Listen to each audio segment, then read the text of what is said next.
On this short video, I'm going to show you how to fix WhatsApp call Unavailable problem easily and fast. First thing guys you want to do is open the settings on your phone and then you have to open the apps manager. Open the apps like this and then go to the WhatsApp.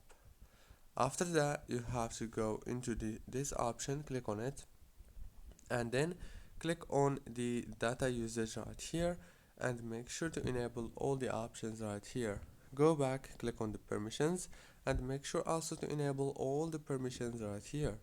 Go back, click on the power usage details, click on the app launch and make sure to enable the manage automatically. Click OK.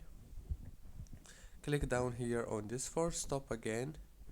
And now last thing you want to do is make sure to update your Instagram into the latest version in the Play Store. If you don't know how to do it, you can go to the Play Store, search for WhatsApp and you will find this update option right here as you can see. Don't forget to like, subscribe.